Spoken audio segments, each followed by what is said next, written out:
let us discuss John Carter in Space. This is a very interesting film to describe because it's getting pretty panned by the critics. Rotten Tomatoes, I think it was something like 46% or something like that, so it's not doing very well.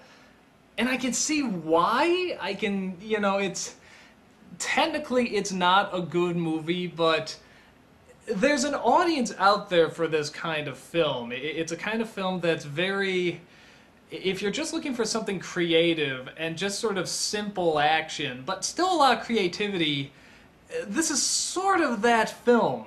But I can't act like there's not a lot of problems with it, or a lot of things that don't make sense, or at times it's too complicated, at times it's too simple.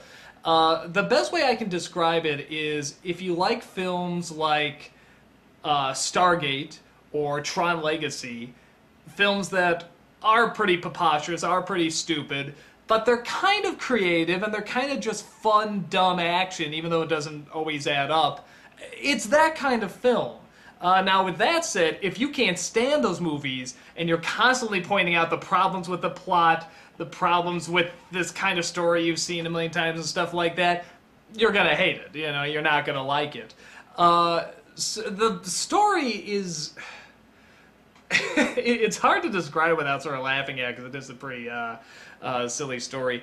I'm not sure if it's based on a book or what. I should have looked that up before I did this, but it sounds like it's based on a book, like a series of adventure books or something, because it literally starts off... I start laughing at the opening, because it starts off with him saying, Mars is actually populated. Yes, yes indeed, and there is a tribe known as the Kobakaboo, and they live in the city Helium. There's a city called Helium. Really? Couldn't you think of a better name?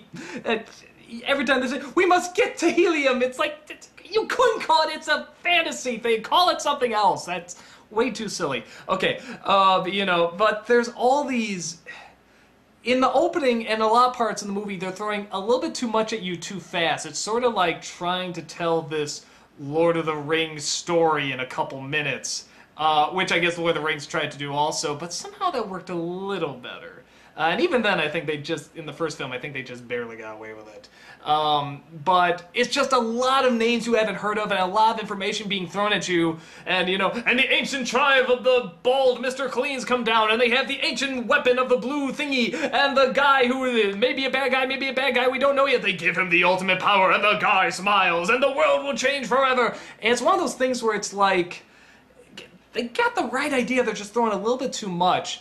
And then the film starts again with this guy who's looking for this medallion, and then he dies, and it's handed down to the son. Okay, so the movie's starting again. And then the son is reading the diary of this guy, and the movie is told through that diary. Okay, so it's starting again. And then you see this guy is, he's in Virginia, and he's transported to Mars. Okay, the story started again. It starts like 5 times, which is really odd.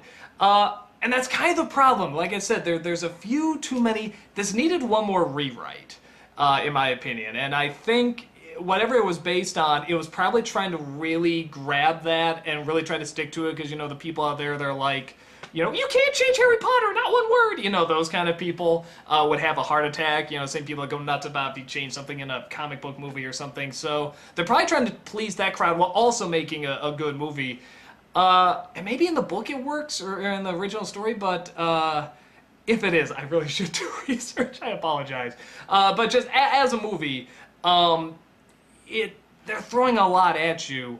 But then it comes down to sort of those very basic plot lines as well, where it's like the guy befriends the native Martians, and there's a big bad guy coming in to take over the planet, and wants to marry the beautiful princess, but she runs away because she doesn't want to be forced to marry, and of course she comes across the incredibly good-looking hero, and they're gonna form a romance over, 3 days? Did I mention this was Disney? So it's odd, because at times you have this really sort of fascinating story, like the character can actually, it takes him a while to get used to how to walk, because his molecular structure on this planet, I forget what the reason is why they can breathe, but is different, so gravity's a little lighter for him, so he can actually leap really far. He has to be very careful when he walks.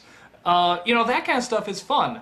On top of that, the people, the Martians, or these 4-armed people he comes across, these green creatures, which look pretty good. They sort of look like Davy Jones in that you can tell they're CG, but you know what? It almost looks like they're there. It's actually, they put a lot of effort into it, and you kind of buy it. Anything with those people was great because they create this culture, they create these really likable characters, and you really want to get to know them more, and you're really sort of siding with them and stuff like that. And the design of them is great too. It's just this great design. They have these horns that come down the side, and they have these 4 arms that it looks like, you know, it's not like they use 2 arms and the other 2 arms are dead. It's like they really do use all 4.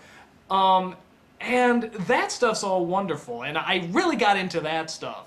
And then at times when they would get into the more complicated stuff, like the history of Mars, or who said like these bald creatures who are like trying to control the universe or whatever, like some of their dialogue is kind of fascinating and stuff. You know, some of it almost sort of leans towards that, wow, this is like kind of good sci-fi, you know, almost sort of like Dune or something like that. Like these are very interesting, well thought out stories and characters and stuff.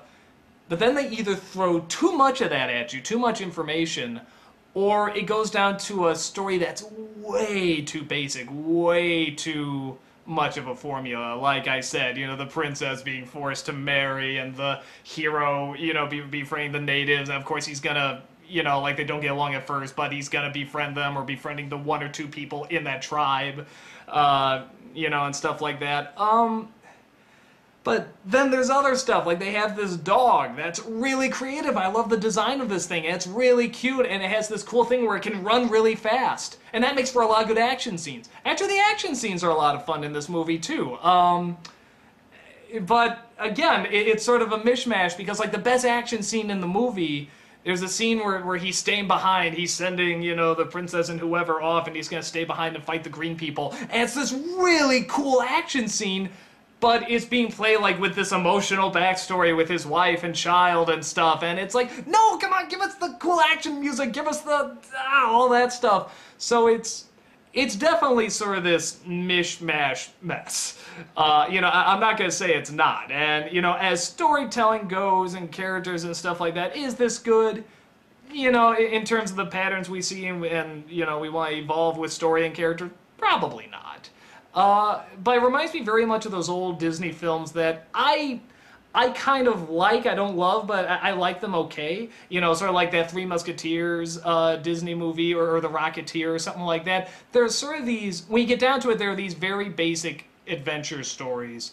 And you can follow it enough. It does get complicated, but you can just catch on to what they're talking about, and you can get the essential story, because this is a story we've seen a million times again.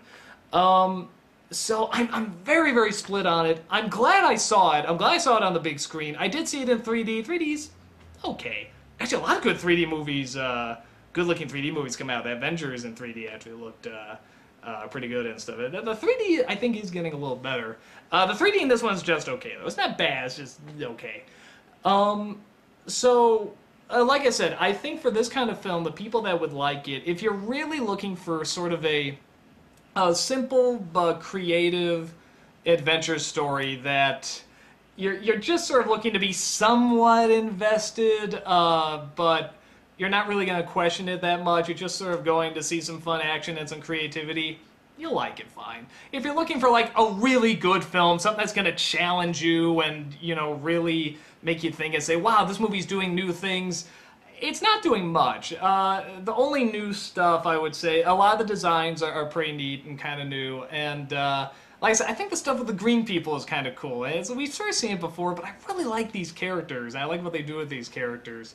So there's some new ideas, but in terms of like the story, what it comes down to, you've seen it a million times. And there's a lot of stuff you can point out that either doesn't make sense or isn't explained well.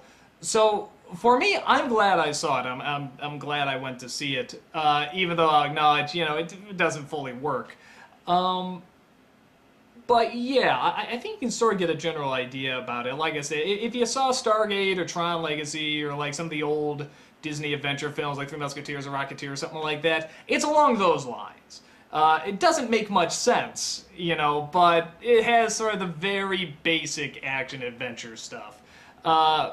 If you're done with that stuff, you want to see something new, you really want to be challenged, you're not going to find it here. There's way too much to complain about.